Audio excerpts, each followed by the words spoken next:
Hello student, welcome to Om education classes.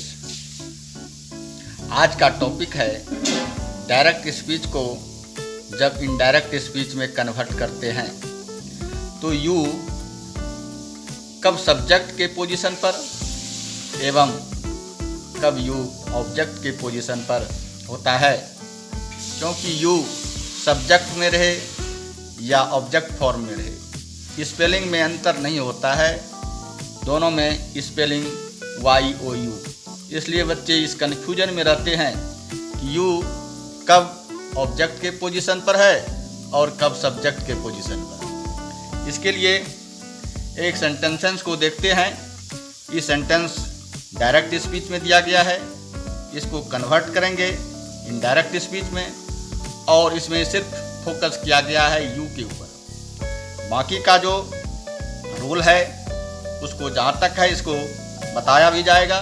इसके लिए एक अलग से वीडियो भी है जिसको आप देख भी सकते हैं। तो चलते हैं सेंटेंसेस की ओर। तो सेंटेंस कहता है कि she says to me, I have given you my life but you have given me only tears and so I am not going to believe you. तो इस पोजीशन पर यू एक बार आपको यहाँ दिया गया है, एक यू यहाँ है और एक यू यहाँ है। इस सेंटेंस में 3 पोजीशन पर यू है।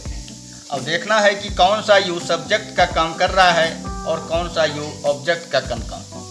इसके लिए एक छोटा सा ट्रिक है, जिस ट्रिक को याद रखने के बाद आप किसी भी तरह के डायरेक्ट से इनडायरेक्ट बदलने में आपसे गलतियां या कन्फ्यूजन नहीं होगी। तो देखना है इसका क्या है। यू को देखना है कि यू का जो पोजीशन है इसके राइट तरफ देखना है और लेफ्ट के तरफ देखना है। दाएं यानी यू से पहले के शब्द को देखना है और यू के बाद के शब्द को देखना है। यू के पहले यदि भर्व रहे, यू के पहले यदि भर्व रहे तो यू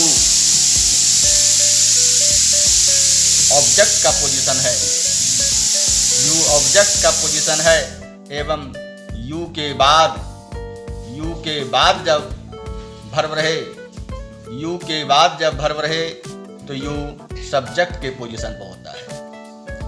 तो यू के बाद भर्व है इसलिए यू किसके पोजीशन पर है? सब्जेक्ट के पोजीशन पर। और यह यू इसके पहले भर्व है इसलिए यू किस पोजीशन पर है? तो ऑब्जेक्ट के पोजीशन पर। इस तरह से आप गौर करके कहीं पर भी यू लिखा हुआ है, यह यू सब्जेक्ट के पोजीशन पर है कि ऑब्जेक्ट के पोजीशन पर है, इसका पता आसानी से लगा सकते हैं। इस यू के बारे में, इस यू के पहले बिलीव है, इस यू के पहले बिलीव है इसलिए यह क्या है?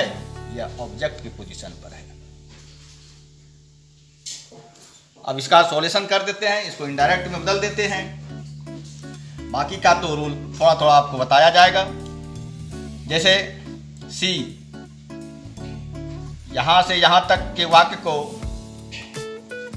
जो इन्वर्टेड के पहले होता है, जो इन्वर्टेड से बाहर, इन्वर्टेड कॉमा से जो बाहर रहता है, इसको रिपोर्टिंग वर्ब कहते हैं।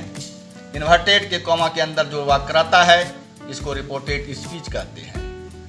और रिपोर्टेड स्पीच जो बदलता है रिपोर्टिंग वर्ब के अनुसार से, रिपोर्टिंग वर्ब का जो कहना है इसी के अनुसार से इसका चेंजिंग होता है। तो इसको बदलना, सी तो सी लिखेंगे, सेज इसका टेल्स हो जाएगा इसलिए यहाँ पर कह रहा है और यहाँ पर बता रहा है। मी, इन्वर्टेड कॉमा हटने के बाद असर्टिव सेंटेंस है इसलिए इसमें दैट लगेगा।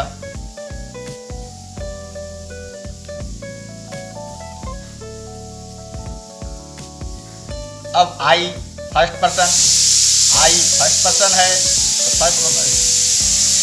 First person according to subject, first person according to subject first person जो बदलता है सब्जेक्ट के अनुसार से।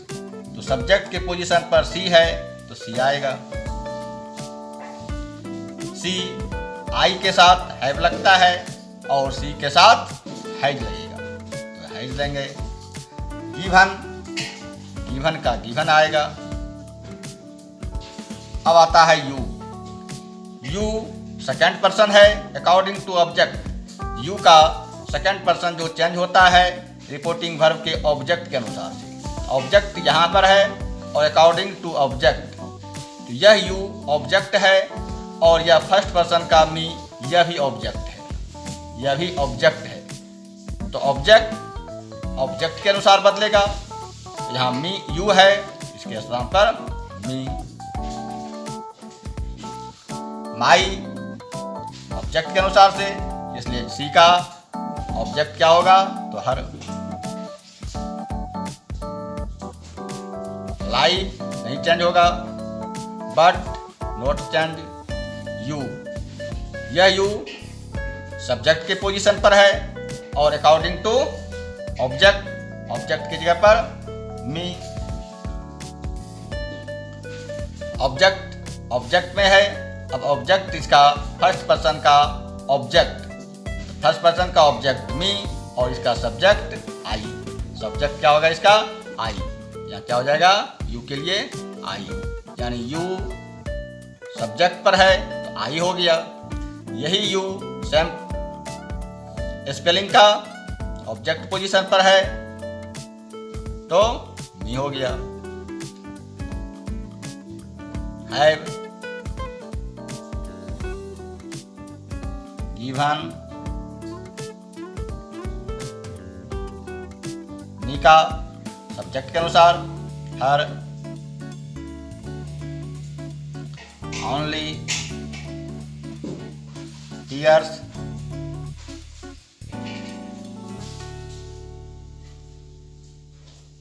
एंड सब कंजक्शन है तो चेंज नहीं होगा।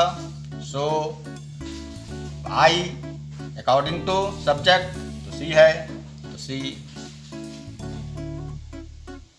इज आई के साथ एम का प्रयोग तो सी के साथ इज का प्रयोग। नॉट गोइंग टू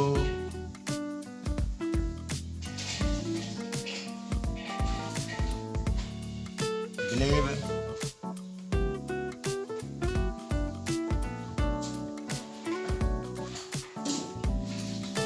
यह यू ऑब्जेक्टिव पोजीशन पर है और यह यहाँ पर भी मी ऑब्जेक्ट है इसलिए मी।